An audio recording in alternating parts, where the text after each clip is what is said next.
UP दरोगा भर्ती में मूल विधि में आज हमारा होगा सेट नंबर चौथा। इससे पहले हमने आपको 3 सेट करा दिया, अगर आपने उसे नहीं देखा तो जरूर देखिएगा। वीडियो के डिस्क्रिप्शन बॉक्स में प्लेलिस्ट दिया हुआ है, वहां से आप उसे जरूर कर करिएगा। यहाँ से क्वेश्चन पूछे गए हैं 2017 में भी, 2021 में भी, तो जाहिर सी बात है कि इस साल भी कुछ ना कुछ प्रश्न जरूर पूछा जाएगा।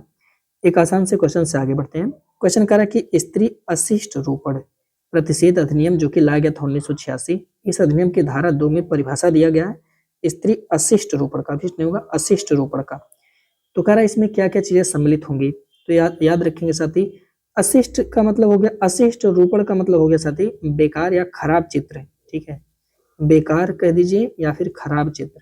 अच्छा, बेकार या खराब से आज से यहाँ पे ऐसा नहीं है, यहाँ पे कोई ऐसा जो कि यूनिक जैसा हो, ठीक है, मतलब सेक्सुअलिटी जैसा उसमें कुछ ऐसा हो, ठीक है, भद्दा सामाजिक रूप से अस्वीकृत चित्र, ऐसा समझिएगा, ठीक है।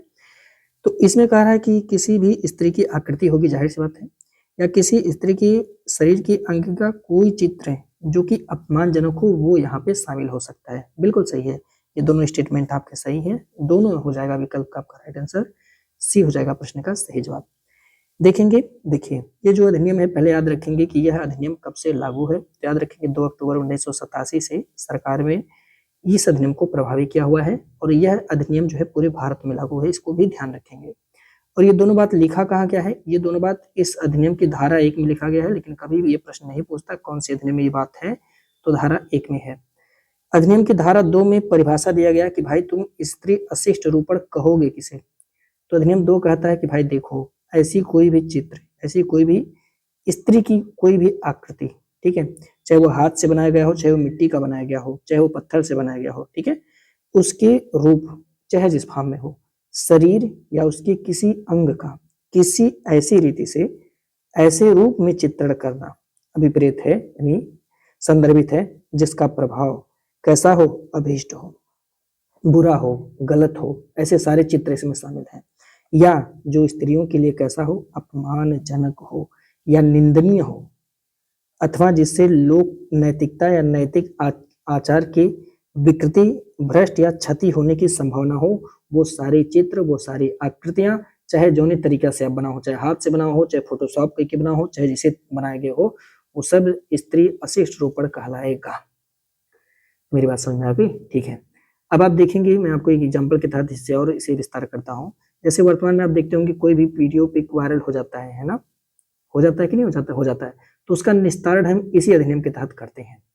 आप ये पाते होंगे कि कई बार ऐसा होता है कि ब्लैकमेलिंग का बहुत सारा केसेज आता है, कुछ अच्छे पुरुषों के द्वारा महिलाओं को इस तरह की ब्लैकमेलिंग वगैरह किए जाते हैं, उनके किसी चित्र का दुरुपयोग करके। तो उस भाई साहब के ऊपर भी इस अधिनियम के तहत मुकदमा होता है, और माननीय न्यायपालिका इसी अधिनियम का प्रयोग करके उन भाई साहब को सजा देती है, ठीक है। मैं आपको बताऊं अपने दैनिक जीवन का एक एग्जाम्पल। एक बार हम मेला देखने गए थे, हालांकि तब बहुत ज्यादा ज्ञान नहीं था, लेकिन मेले में क्या हुआ, एक भाई साहब जो कि डांस का वो पूरा क्लोजिंग लगा था, बहुत अच्छा एकदम खराब प्रदर्शन का चित्र लगाए हुए थे, ठीक है, तो मतलब एकदम खराब प्रदर्शन का चित्र। तो वहाँ पे कोई बहुत पढ़ा लिखा व्यक्ति था जो भिड़ गया लोगों से, है ना, कहा कि ये जो है इस अधिनियम के खिलाफ, ये अधिनियम का नाम बोला पर मुझे इतना समझ में नहीं आ रहा था उस समय, और उनको जो है फाइनली वो पूरा पोस्टर हटाना पड़ा साथी। मैंने कहा यार ऐसा भी होता है, हाँ ऐसा भी होता है साथी, है ना, तो ध्यान रखेंगे। अब देखिए ये जो सेकंड क्वेश्चन कह रहा है कि स्त्री अशिष्ट रोपण अधिनियम 1986 की डाट के तहत कोई व्यक्ति, कोई पर्सन, कोई ऐसा विज्ञापन, विज्ञापन मतलब एड, ठीक है, चाहे आप मान के चलिए कहीं भी आप कोई भी ऐसा एडवर्टाइजमेंट है जिसमें किसी भी रूप में, किसी भी रूप में, ऐसा नहीं है कि आप कार्टून बना दिए तो चला जाएगा, काम चल जाएगा, नहीं भाई, चाहे कार्टून बनाइए चाहे जैसे बनाइए, किसी भी रूप में स्त्रियों का अशिष्ट रूपण अगर उसमें अंतर्विष्ट है, उस एड में, उस एडवर्टाइजमेंट में, किसी भी रूप के में का मतलब यहाँ पे ये भी बना लीजिएगा, दो बातें यहाँ पे, चाहे चित्र के रूप में, ठीक है, चित्र के रूप में हो या वीडियो के रूप में हो, ऐसा हो सकता है भाई, किसी भी रूप में ऐड हो आ सकता है ना, लेकिन अगर उसमें स्त्रियों का अभिष्ट रूपण अंतर्विष्ट है, उसका प्रकाशन नहीं करेगा या प्रकाशित नहीं करवाएगा। अगर मान लीजिए कोई कंपनी है तो कंपनी है तो भाई साहब कंपनी ऐसा नहीं कर्मचारियों से कह दे कि भाई तुम प्रकाशित कर दो, नहीं, तुम प्रकाशित नहीं करवाओगे, उसका प्रकाशन या प्रदर्शन की व्यवस्था भी तुम नहीं करोगे या उसमें भाग नहीं लोगे। अगर तुम कर्मचारी हो ना तो भी कह दो साहब हम ये सब काम नहीं कर पाएंगे। ये सब बातें कहाँ लिखी गई हैं, ये सब बातें इस अधिनियम की धारा 3 में लिखी गई हैं। समझ रहे हैं? तो धारा 3 का क्या मतलब है? धारा 3 क्या करता है? विज्ञापन पर रोक लगाता है। तो विज्ञापन कह लीजिए या प्रकाशन पर रोक लगाएगा। किसके प्रकाशन पर रोक लगाएगा? ऐसी कोई भी चित्र, कोई भी आकृति जिसमें स्त्रियों का अशिष्ट रूपण शामिल हो। ध्यान रखेंगे, जिसमें महिला का क्या हो? अशिष्ट रूपण शामिल हो, इसका प्रकाशन, विज्ञापन नहीं करेंगे। यही ध्यान रखना है साहब, है ना। और ये बात लिखा गया है धारा 3 में। चलिए आगे देखते हैं। और ये क्वेश्चन यूपीएसआई का पूछा गया है, 2017 का क्वेश्चन है। 17 या 21 का हो सकता है, जहां तक उम्मीद है 17 का है। क्वेश्चन कर रहा है, स्त्री अशिष्ट रूपण अधिनियम 1986 के अनुसार निम्नलिखित में से कौन सा सही है? ऐसी किसी भी छवि, तस्वीर, चित्र का उत्पादन करना या वितरित करना जिसमें किसी भी रूप में महिलाओं का अशिष्ट रूपण शामिल हो अवैध है। भाई अभी तो हमने ऊपर पढ़ा धारा 3 में, तो हाँ कहोगे हाँ सर, अवैध तो है। उपयुक्त किसी भी ऐसी छवि, फोटो आदि का उत्पादन या वितरण गैर कानूनी नहीं है यदि उसका प्रकाशन विज्ञान, साहित्य, कला या शिक्षा के हितों में है या उसका प्रयोग प्रामाणिक रूप से धार्मिक उद्देश्यों के लिए किया गया है। ये बात कहाँ लिखा गया है भाई? देखते हैं साथी। देखिए, तो ये जो है दोनों स्टेटमेंट आपके यहाँ पे सही हो जाएंगे। और आपको सर ऊपर तो अभी आप कहें कि नहीं सही होगा, तो यहाँ पे कैसे सही हो जाएगा? देखिए, समझते हैं इस बात को। अधिनियम का जो हमारा धारा 4 है वो क्या कहता है? अधिनियम का धारा 4 कहता है कि भाई कोई भी ऐसा जो पर्सन होगा, वो विज्ञापन का था। धारा 3 जो है साथी वो विज्ञापन का था। धारा 3 क्या था? वो विज्ञापन का था, एड का था, एडवर्टाइजमेंट का था, है ना, कि हमारे पास आइए तो ऐसी सुविधा आपको मिलेगी। मेले वाला क्यों पकड़ा गया? क्योंकि वो उसी को दिखा करके अपना धंधा चला रहा था, और वो चाहता तो वो व्यक्ति से लड़ सकता था। क्योंकि धारा 4 में क्या लिखा गया समझेंगे। जो ये स्त्री अशिष्ट अपरूपण अधिनियम 1986 का धारा 4 है, वो कहता है कि कोई व्यक्ति कोई ऐसी पुस्तक या पुस्तिका, कागज पत्र, स्लाइड या कोई फिल्म या कोई लेख या कोई रेखा चित्र आदि का जिसमें किसी भी रूप में स्त्रियों का अभीष्ट अपरूपण अंतर्भिष्ट होगा, माने शामिल होगा, उसका वह उत्पादन नहीं करेगा, ना ही विक्रय करेगा, ना ही परिचालन करेगा और ना ही करवाएगा। ऐसा ऐसी किसी भी छवि, तस्वीर, चित्र का उत्पादन करना या वितरित करना जिसमें महिलाओं का किसी भी रूप में अभीष्ट रूपण शामिल है, क्या होगा? अवैध होगा। ये बात तो कहा गया धारा 4 में, है ना। धारा 3 में विज्ञापन का है, ध्यान में रखना। धारा 4 में ये बात कही गई, लेकिन धारा 4 में ही ये बात कह दिया गया कि लेकिन सुनो, जब ऐसी किसी पुस्तक, किसी पुस्तिका, किसी कागज पत्र या किसी स्लाइड, फिल्म, लेख, रेखा चित्र, इनका प्रकाशन यदि विज्ञान के लिए किया जा रहा है, जैसे आपने जीव विज्ञान पढ़ा हुआ, ठीक है, तो जाहिर सी बात है आपने उसमें जनन पढ़ा होगा, लैंगिक जनन पढ़ा होगा, और उसमें महिलाओं के बारे में भी आपने पढ़ा हुआ होगा, उनके जनन तंत्र को अच्छे से पढ़ा हुआ होगा। तो वहां पर भी तो स्त्री की अशिष्ट अपरूपण शामिल है, तो आप कहोगे हाँ सर। लेकिन अब चूंकि वो वैज्ञानिक प्रयोग के लिए है, अब चूंकि बायोलॉजी नीट वाले बच्चों को तो पढ़ना ही पड़ेगा, वहां पे चित्र आकृति के बिना काम कैसे चलेगा, है ना, उनके लिए। अब देखिए यहाँ पे आर्ट, साहित्य के लिए प्रयोग किया गया है। तो अब आप कहोगे सर वो जो गाने चलते हैं वो क्या इसी तरह से माफ कर दिए जाते हैं? हाँ, इसी वजह से माफ कर दिए जाते हैं गाने वगैरह, ठीक है। कला, साहित्य और कला देख ही रहे हैं साहब आप। शिक्षा के लिए अगर प्रयोग में किया जाता है या धार्मिक प्रयोजन के लिए उपयोग में लाई जाती है, तो उसका उत्पादन, वितरण या प्रचलन कैसा होगा? गैर कानूनी होगा। आप समझ में आ गया बातें?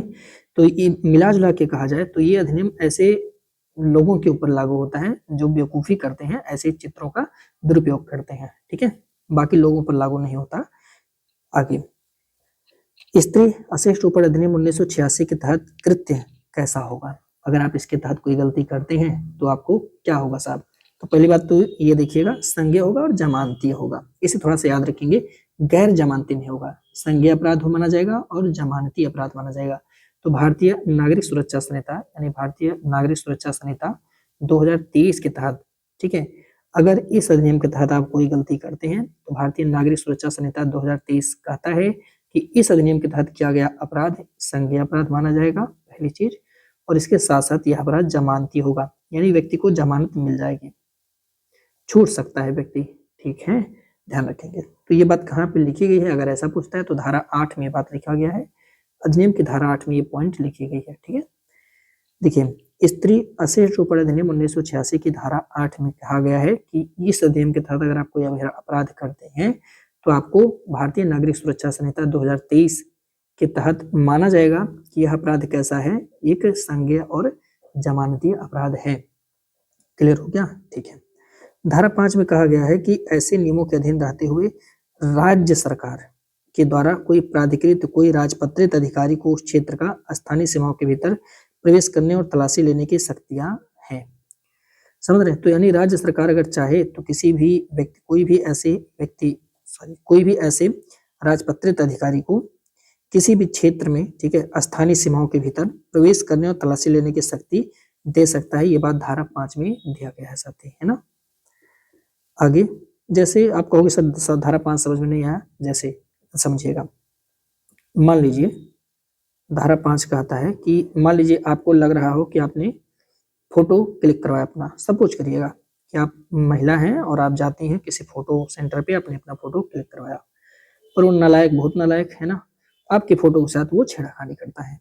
ठीक है, मान लीजिए कि एआई का प्रयोग करके कुछ ऐसा करता है जो इस तरह से, जिस वजह से आपका जो फोटो है साथी वो अशिष्ट हो जाता है।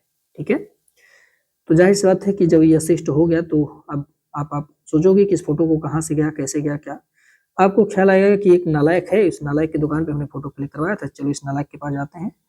तो आप जाएंगे, जाहिर सी बात है पुलिस में आप कंप्लेन कराएंगे, तो एक राजपत्रित अधिकारी ऐसा होगा जो इन भाई साहब के यहाँ पे जाएगा, इनके कंप्यूटर सेंटर पे छानबीन करेगा, इनको लप आएगा, और आजकल के पुलिस जनता करते हैं कैसे काम करता है, और इन्हें खींच करके लेकर आएगा। समझ रहे हैं? तो तलाशी ले सकता है, प्रवेश करने और तलाशी करने की ये सारी चीजें इसमें शामिल हो जाती है ना।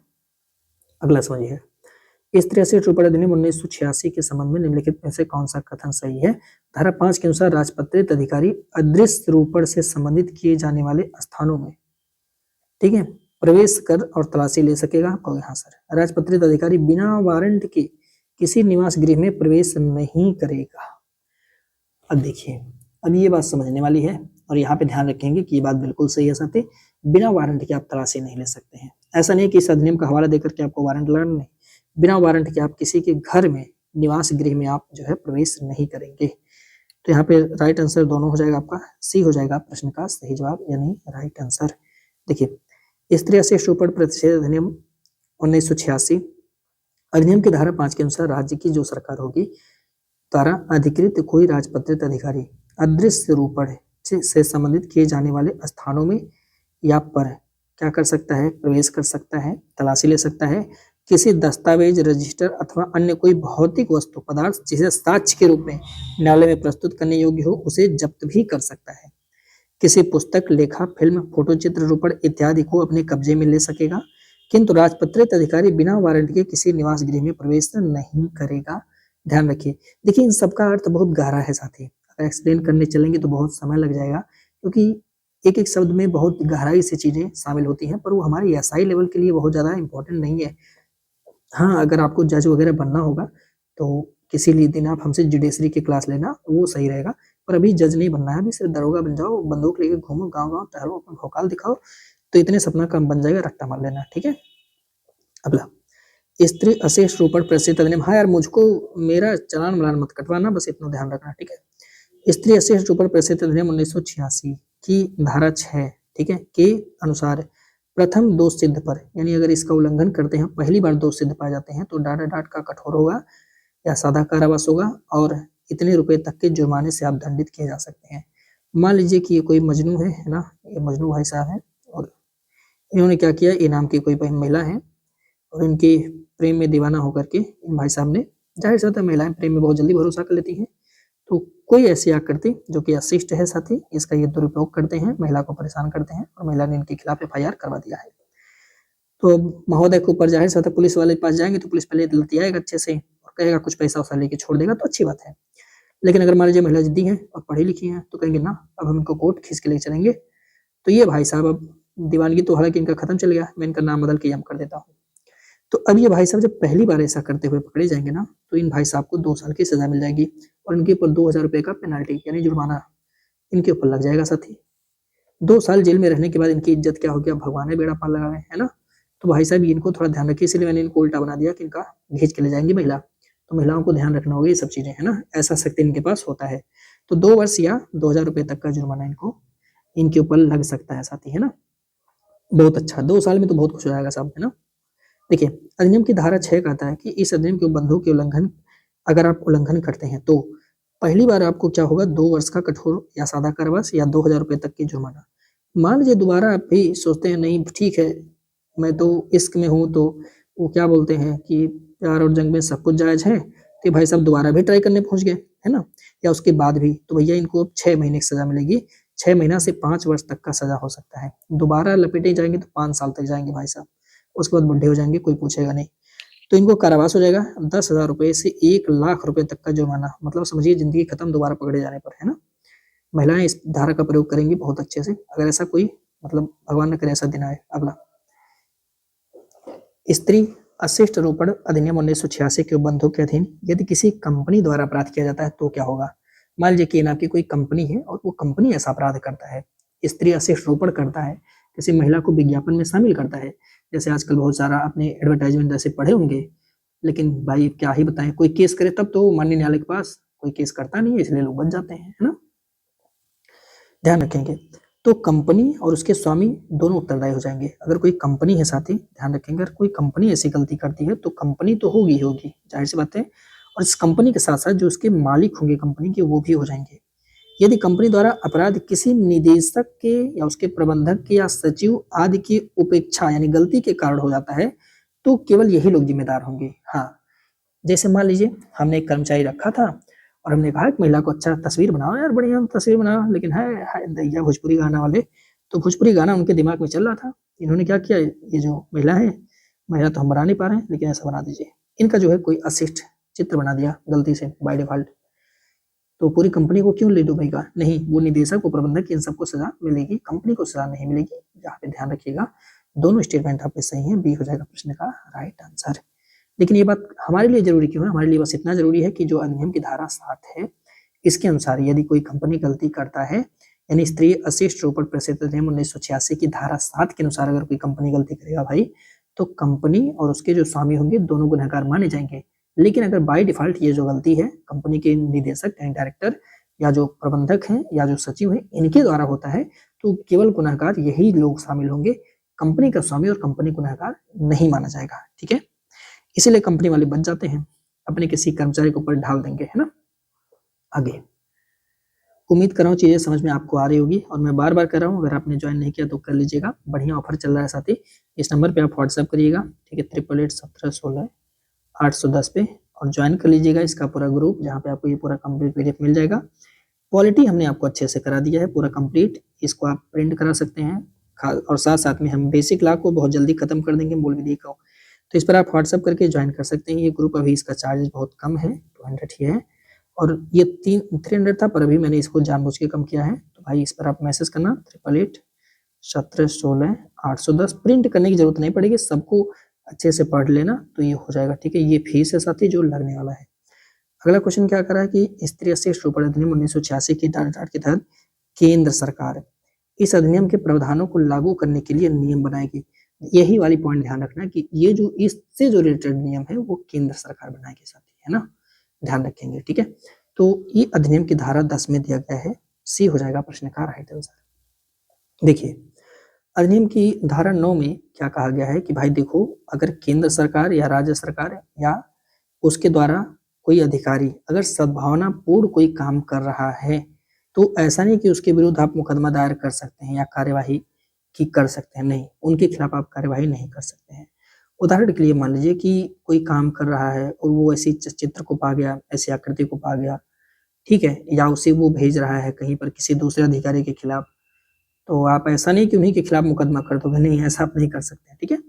अधिनियम की धारा 10 कहता है कि भाई देखो, केंद्र सरकार के पास ये पावर होगा, यानी सेंट्रल गवर्नमेंट के पास, स्टेट गवर्नमेंट के पास पावर नहीं है। सेंट्रल गवर्नमेंट इस अधिनियम के प्रावधानों को लागू करने के लिए नियम बना सकती है कि हमें कैसे इसे लागू कराना है भारत के अंदर, ठीक है, ध्यान रखिए। तो इतने ही क्वेश्चन हमसे इस तरह से स्टॉपर से पूछे जा सकते हैं, और अगर कोई क्वेश्चन अपडेट रहेगा तो हम इसके बाद का जो वीडियो होगा उसमें जो अपडेटेड होंगे, जो 2021 के बाद संशोधन वगैरह आया होगा उसे हम नेक्स्ट वीडियो में एक साथ कवर कर देंगे, ठीक है। अगला कह रहा है कि राष्ट्रीय महिला आयोग अधिनियम 1990 कब प्रभावी हुआ था? ये भी महिलाओं से संबंधित एक बहुत अच्छा कानून है साथी, जो कि 1990 में आया था, लेकिन ये कह रहा है कि प्रभावी कब से हुआ था? तो ध्यान रखेंगे जो ये अधिनियम है साथी, राष्ट्रीय महिला आयोग 31 जनवरी 1992 से अस्तित्व में है। तो 31 जनवरी 1992 से ये प्रभावी है। 1992 31 जनवरी, यानी प्रश्न का सही जवाब हो जाएगा आपका कौन सा, डी हो जाएगा प्रश्न का राइट आंसर। देखेंगे तो ये जो अधिनियम है राष्ट्रीय महिला आयोग अधिनियम 1990, इसमें अगर आप देखेंगे साथी तो कुल 5 अध्याय हैं। कितने अध्याय हैं इस अधिनियम में? कुल 5 अध्याय हैं और इस 5 अध्याय में 17 धाराएं हैं। लेकिन सारी धाराएं हमें नहीं पढ़नी भाई, 5 अध्याय में 17 धाराएं हैं, लेकिन सारे धाराएं नहीं पढ़नी है। अधिनियम क्यों लाया गया है? ताकि महिलाओं को संवैधानिक एवं कानूनी अधिकार मिल सके साथी, और उनकी स्थिति में सुधार हो सके, महिलाओं से संबंधित नीतियों पर सरकार को सलाह दिया जा सके, इसलिए यह अधिनियम लाया गया। और इस अधिनियम के तहत आपको बता दें राष्ट्रीय महिला आयोग का गठन किया गया है। ठीक है, इसमें कुल 5 अध्याय 17 धाराएं हैं, लेकिन यह सवाल कभी नहीं पूछेगा, ज्यादातर चांसेस है यही हमसे पूछेगा, या तो इसका उद्देश्य पूछ सकता है। ठीक है, करा राष्ट्रीय महिला आयोग अधिनियम 1990 की किस धारा के अंतर्गत राष्ट्रीय महिला आयोग के गठन के बारे में कहा गया है कि एक राष्ट्रीय महिला आयोग होगा? साथ ही इस अधिनियम की धारा 3, राष्ट्रीय महिला आयोग अधिनियम 1990 की धारा 3 के तहत केंद्र से कहा गया कि जो केंद्र सरकार होगी, यानी कौन सी सरकार, राज्य सरकार तो नहीं करेगा, केंद्र सरकार साथी, केंद्र सरकार क्या करेगी, एक राष्ट्रीय महिला आयोग का गठन करेगा। ठीक है, इसमें कौन कौन शामिल होगा? तो इसमें कुछ लोग शामिल होते हैं। सबसे पहले तो एक अध्यक्ष होंगे, और अध्यक्ष ऐसे होते हैं जिन्हें महिलाओं के बारे में विशेषकृत ज्ञान हो साथी।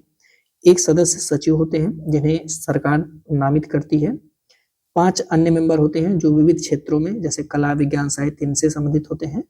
कम से कम एक अनुसूचित जाति का मेंबर होना चाहिए और एक अनुसूचित जनजाति का मेंबर होना चाहिए।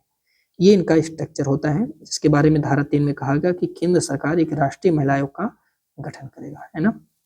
आप लोग कमेंट करके बताना कि वर्तमान में राष्ट्रीय महिला आयोग के अध्यक्ष कौन है, कमेंट करना, मैं देखता हूँ कितने लोग को पता है। आगे, राष्ट्रीय महिला आयोग अधिनियम 1990 की धारा 4 के अनुसार आयोग के अध्यक्ष और प्रत्येक सदस्यों का कार्यकाल कितना होता है, यानी इनका जो टाइम पीरियड होता है वो कितना होता है। तो ये भी बहुत इंपॉर्टेंट क्वेश्चन है। हालांकि पहले ये था साथी कि 3 वर्ष या 65 वर्ष की आयु जो पहले पूरी हो जाए, लेकिन अब वर्तमान में इसे मान के चलिएगा कि इसमें साफ साफ लिखा गया है कि इनका जो कार्यकाल होगा वो 3 वर्ष का होगा। ठीक है, तो यहाँ पे सी हो जाएगा प्रश्न का राइट आंसर, सही जवाब। देखिए, राष्ट्रीय महिला आयोग की जो धारा 4 है, इसके तहत जो आयोग के अध्यक्ष हैं और जो प्रत्येक सदस्य हैं सचिव के साथ, इनका कार्यकाल कितने साल का है? 3 साल का होता है साथी, है ना। धारा 5 में कहा गया कि आयोग के अधिकारी और अन्य कर्मचारियों के बारे में बंद दिया गया कि जो आयोग होगा ये तो उसके मेंबर है साथी, अध्यक्ष और सदस्य, बाकी जो उसके अधिकारी और कर्मचारी होंगे वो कैसे होंगे, उनके बारे में बंद धारा 5 में दिया गया है। धारा 6 में आयोग के तहत आयोग किसी भी उद्देश्य के लिए समितियां गठित कर सकता है, यानी धारा 6 के तहत ये आयोग चाहे तो समितियों का गठन कर सकता है, अपने अंदर वो समितियां बनाता है, वो उसकी अपनी मर्जी है। अगला, राष्ट्रीय महिला आयोग अधिनियम 1990 के अनुसार राष्ट्रीय महिला आयोग का काम क्या होता है?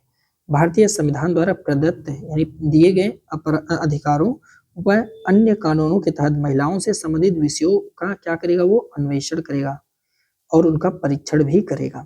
ठीक है, यानी मूल्यांकन करेगा और उसके खोज करेगा, क्या क्या विषय हैं, क्या क्या चीजें, वो सब। ठीक है, कौन कौन से अधिकार महिलाओं को मिल रहे हैं। महिलाओं के अधिकारों के अतिक्रमण करने वाले संविधान एवं कानूनों की बंधों के विरुद्ध उचित प्राधिकार के समक्ष क्या करेगा? आवाज भी उठाएगा। अगर कोई अधिनियम ऐसा है और उनको लग रहा है कि केंद्र सरकार कोई बिल ला रही है जिसमें महिलाओं के साथ ऐसा हो रहा है, तो ये उसमें बोलेगी। देखिए साहब, आपको पता होगा कि हमारे यहाँ संसद होता है ना, हमारे यहाँ संसद होता है, और संसद का काम क्या होता है?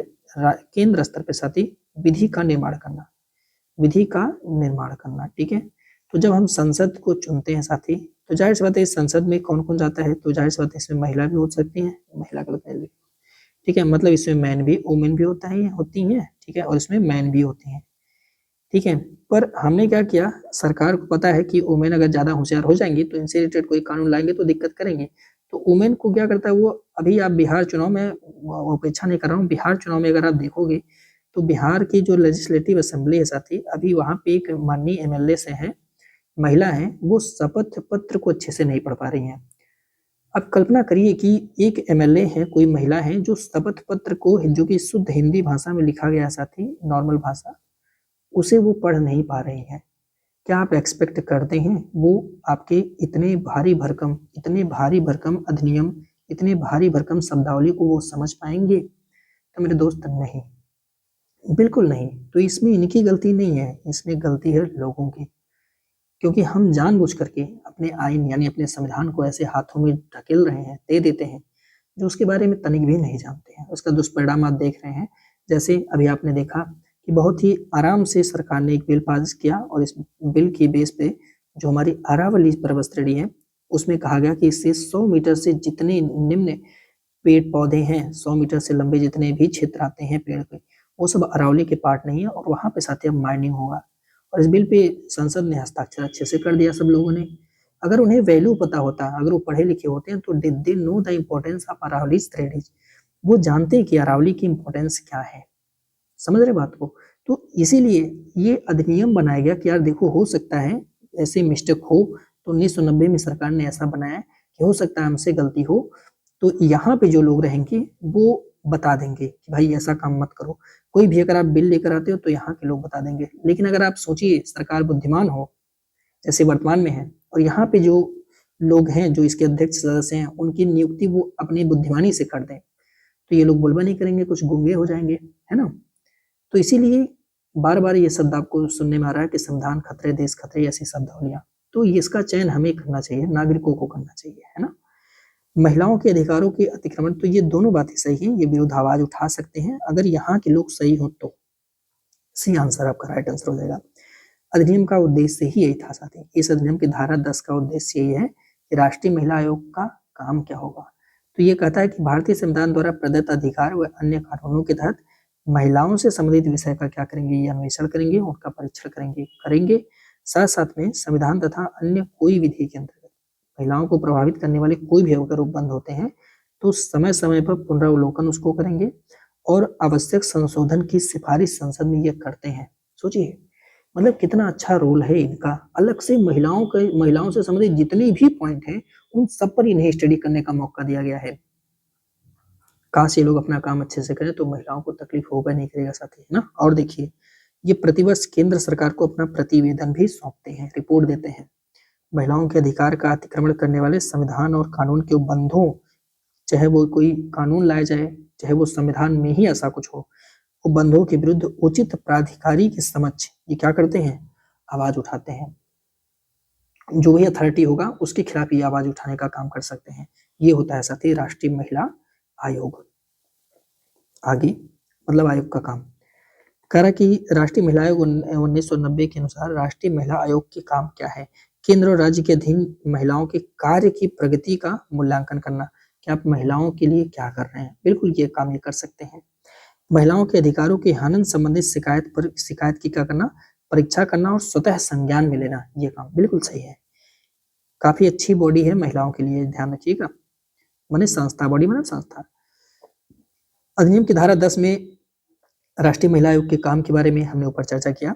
और कुछ चर्चा है, जैसे केंद्र व राज्य के अधीन जो महिलाओं के विकास की प्रगति पर क्या काम हो रहा है उसका मूल्यांकन करती हैं। महिलाओं के अधिकारों के हनन संबंधी जो शिकायतें हैं उसका परीक्षा करती हैं और स्वतः संज्ञान में लेती हैं। महिलाओं के समुचित सामाजिक आर्थिक विकास की योजनाओं में भाग लेना, उस पर आवश्यक सुझाव देने का काम करती हैं। पर काश करती, सब कागजी करती हैं, सच में तो कोई नहीं करता। वरना मुझे कोई बता दे कि 13.5 लाख महिलाएं कहाँ गायब हो गई हैं, कोई नहीं बताता। जेल, सुधार गृह, महिलाओं की अभिरक्षा में रखे जाने वाले स्थानों या महिला संस्थानों का क्या करती है, निरीक्षण करती हैं। लेकिन अभी सुनने में भी हाल ही में आया था साथी कि एक जेल के अंदर एक महिला के साथ दुर्व्यवहार किया गया, दुष्कर्म किया गया है। तो कहाँ से आ रहा है? अगर आप लोग बॉडी अच्छे से काम करते बड़ी तो ऐसा आता ही नहीं है। पकड़ के घींच के ले जाके जब सजा दिलाते तो काश ऐसा आप लोग अच्छे से करते, पर सब कुछ कागज में ही रहता है। दुख की बात है। आगे यहाँ से सवाल पेपर में आया साथी, और आप देखेंगे 2021 में यहाँ से सवाल पूछा गया। महिला से उतने ही सवाल हमसे पूछ सकता है राष्ट्रीय महिला आयोग से, जो आ सकता है, मैंने आपको बताया।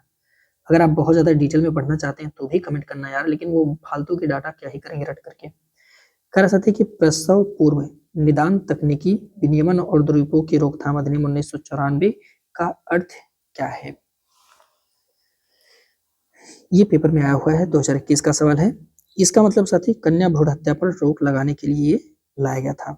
ठीक है, भ्रूण हत्या पर रोक लगाने के लिए लाया गया है कन्या भ्रूण हत्या पर रोक लगाने के लिए ये लाया गया था प्रसव पूर्व निदान तकनीकी अधिनियम 1994 का अर्थ है। ऐसा क्या है, ऐसा क्यों लाया गया था? देखिए, लाया ये गया था, जैसे कुछ समय पहले की बात है, कहना तो नहीं चाहिए, मेरा उद्देश्य किसी की कोई सामाजिक धर्म को हताहत करने की नहीं है, लेकिन ये समय ऐसा थी, आप इतिहास में जाएंगे तो यहाँ पे ऋग्वैदिक काल में महिलाओं को शिक्षा का अधिकार है, महिला सभा और समिति में शामिल हो रही हैं, बैठकों में भाग ले रही हैं, बच्चों के साथ कंधे से कंधा मिला के चल रही हैं। समय आया उत्तर वैदिक काल, जब लोगों के अंदर अपना स्वार्थ जगा और इन लोगों ने महिलाओं से शिक्षा का अधिकार छीन लिया, और ये कोई और लोग नहीं है, सनातन धर्म के ही लोग थे, ऐसा, ठीक है।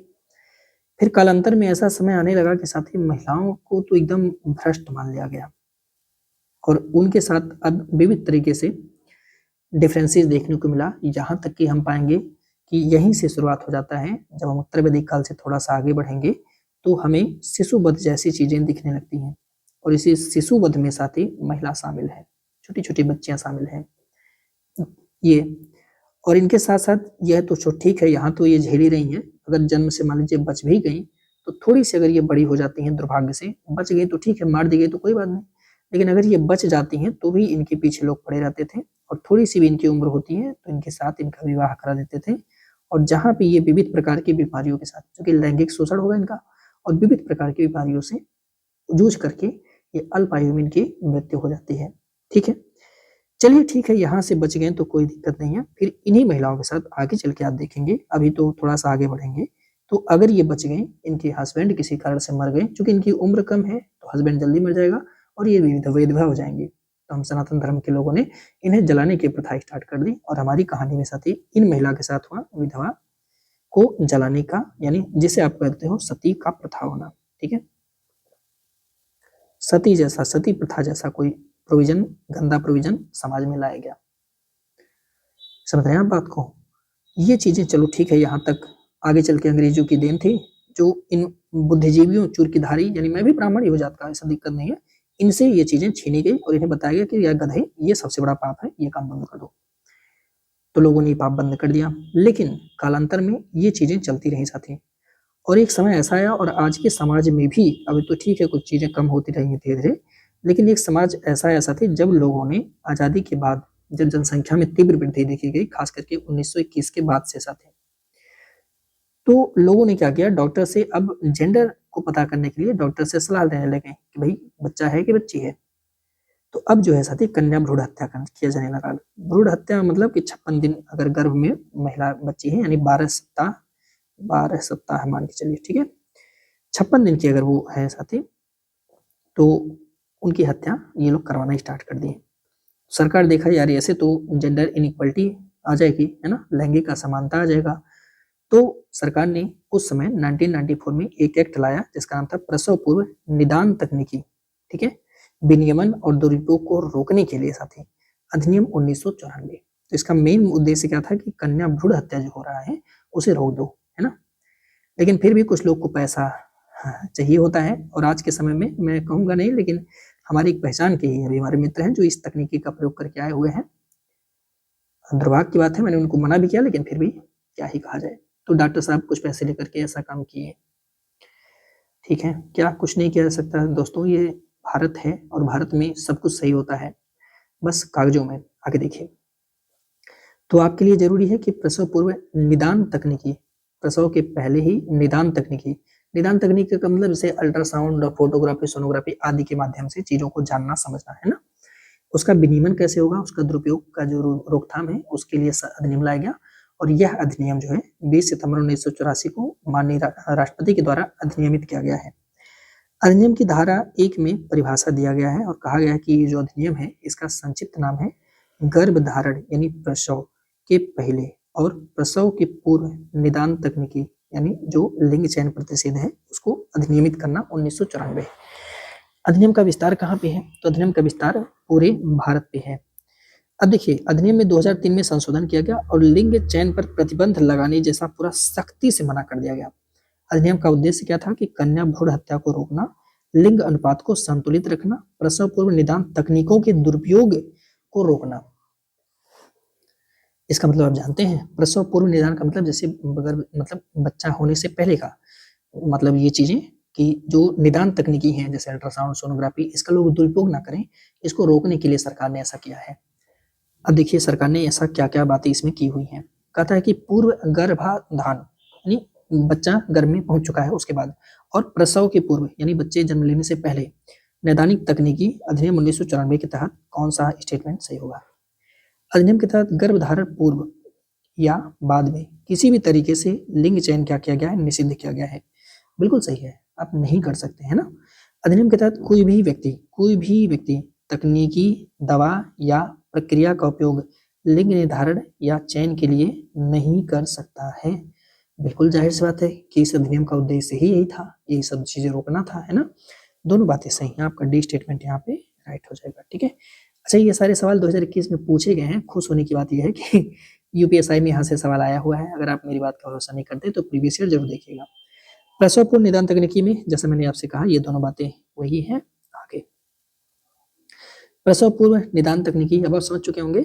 इसके दुरुपयोग को रोकने के लिए अधिनियम की धारा 2 के तहत भ्रूण से गर्भाधान के पश्चात डाटाट के अंत तक, ठीक है, 12 से अंत तक कोई विकासोन्मुख मानव जीव अप्रेत है। अब देखिए तो यहाँ पे 56 दिन होता है साथी, तो 56 दिन मतलब 8 7 56 8 सप्ताह है। कितना? 8 सप्ताह है। जैसे मान लीजिए कि कोई महिला है जो प्रेग्नेंट हुई है, गर्भधारण इनका हो चुका है ना? तो जो भ्रूण शब्द माना जाएगा, इनका जो बच्चा है वो भ्रूण कब तक कहा जाएगा? 8 सप्ताह तक, है ना? उसके बाद वो बच्चे का रूप लेगा 8 सप्ताह के भीतर, 8 सप्ताह। अगर वो ऐसा करवाते हैं साथी अबॉर्शन वगैरह की चीज़ें, तो वो 8 सप्ताह ही काउंट किया जाएगा। उसके पहले अगर बच्चे के साथ कोई भी दिक्कत होता है तो उनको भ्रूण हत्या के केस में लपेटा जाएगा साथी। और 8 सप्ताह का मतलब कितना दिन हो गया? तो 56 दिन, ठीक है? 56 दिन का अगर बेबी है पेट के अंदर तो उसको हम भ्रूण बोलेंगे। ध्यान रखिएगा नालायकों इस बात को, है ना? और ये बात लिखी कहाँ पे गई है? तो परिभाषा कहाँ पे लिखा गया था जाता है? धारा 2 के अंतर्गत, है ना? आगे प्रसव पूर्व निदान तकनीकी का विनियमन अधिनियमन के उपबंधों के अधीन रहते हुए निम्नलिखित में से किसके लिए प्रसव पूर्व निदान तकनीकों का विनियमन किया जा सकता है? अच्छा, अब आप कहोगे सर एक बात बताइए, अभी तो आप कह रहे थे कि प्रसव पूर्व निदान का प्रयोग नहीं करना है, लेकिन कर सकते हैं, किसके लिए कर सकते हैं? अरे भाई ज़ाहिर-सी बात है कि आपने कई बार देखा होगा कि महिलाएँ जो है वो जाती हैं तो अल्ट्रासाउंड वगैरह कराती हैं, तो आप कहोगे हाँ सर, कराती तो हैं, तो इसका क्या मतलब कि ये इस अधिनियम के तहत वो गुनाह करती हैं? नहीं साहब, इसका उद्देश्य ये होता है, ये इसलिए किया जाता है ताकि अगर कोई बच्चे के अंदर आनुवांशिक विकार हो तो उसका पता लगाया जा सके। आप जा कर के पूछ हालाँकि डॉक्टर को पता चलता है, ऐसी बात नहीं है, डॉक्टर जानते हैं, मेल फीमेल सब जान जाते हैं, लेकिन आपको नहीं बताएँगे। आपको सिर्फ़ अगर कोई आनुवांशिक विकार है तो उसके बारे में बताएँगे। कई केस में डॉक्टर ये भी नहीं बताते हैं, ठीक है? बहुत बहुत रेयर केस में है डॉक्टर कि आपको उस संदर्भ में कुछ बताएँ। अगर कुछ प्रोटीन की कमी है तो बताते हैं। क्योंकि मेरा एक भतीजा है जो भांजा है मेरा, एक दिव्यांग है, तो डॉक्टर साहिबा ने अंतिम तक कुछ भी नहीं बताया था। उन्होंने कहा मैं कोशिश कर रही थी कि दवा से ठीक हो जाए, लेकिन नहीं बताया और वो दिव्यांग है ना? दूसरा, कोई भी मेटाबॉलिक बीमारी अगर बच्चे के अंदर आ जाती है, कोई भी विकृति, तो कुछ जन्मजात विकृतियों का पता लगाने के लिए हम ऐसा चेकअप करवा सकते हैं। सोनोग्राफी करवा सकते हैं, अल्ट्रासाउंड करा सकते हैं, ये सब हम करवा सकते हैं और ये सब गैर कानूनी नहीं माना जाएगा, ठीक है?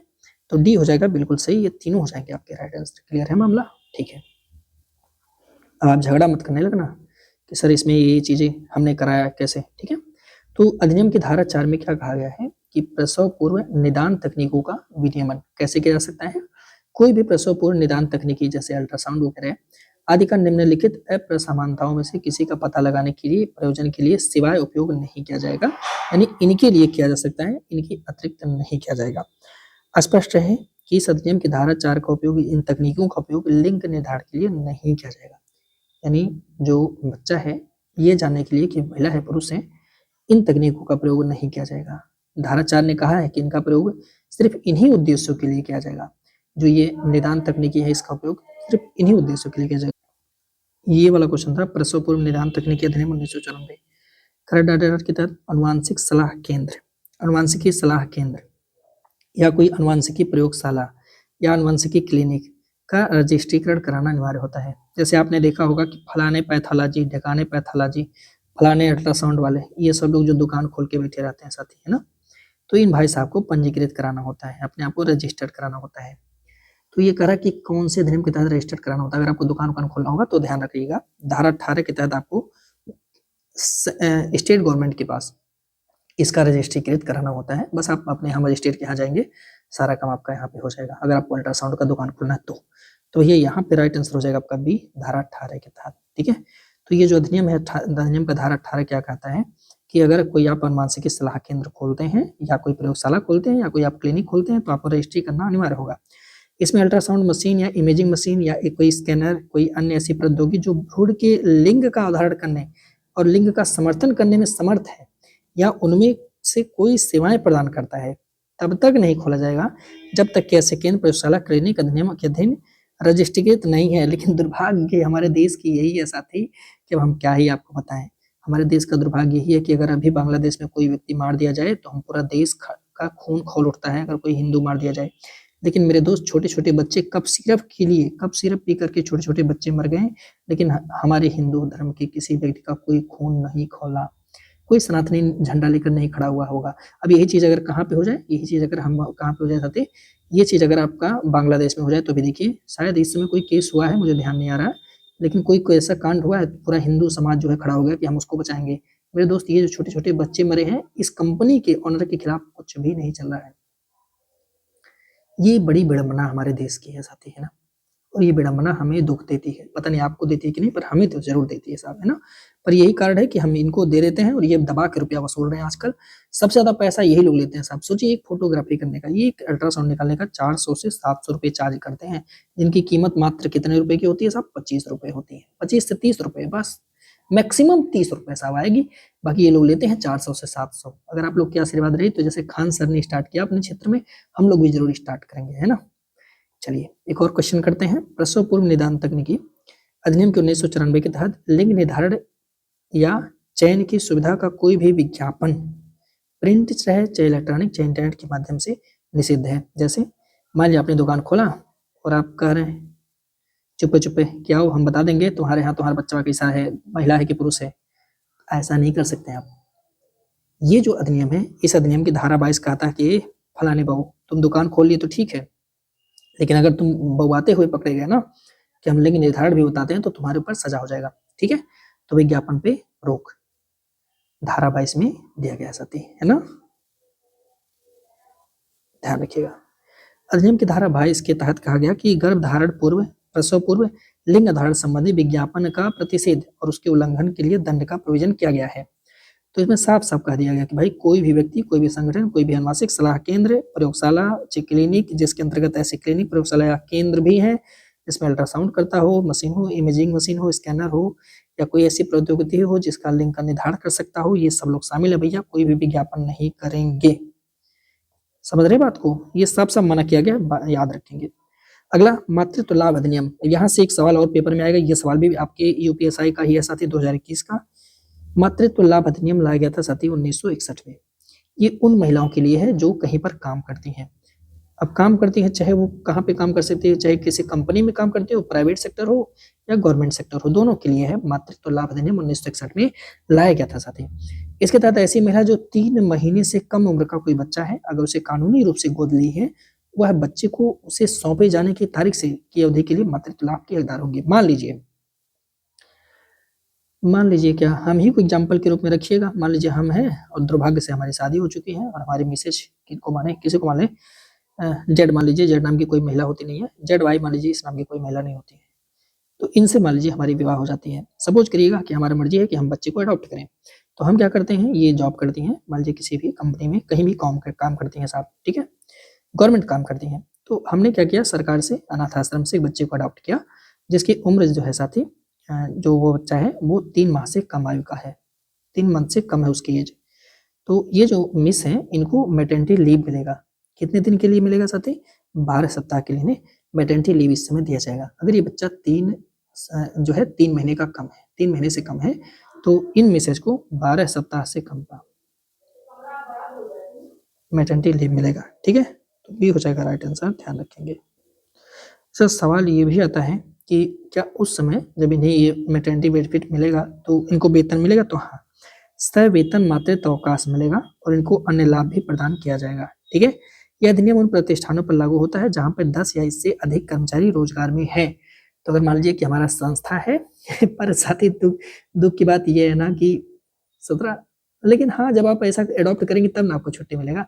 तो 10 या उससे अधिक कर्मचारी अगर हैं तो वहां पे मैटरनिटी लीव मिलेगा, ध्यान रखेंगे। ठीक है, इसमें फैक्ट्री, माइन, प्लांट्स, दुकानें, प्रतिष्ठान, सर्कस ये सब लोग शामिल होते हैं। यह अधिनियम सरकारी प्रतिष्ठानों पर भी लागू होता है।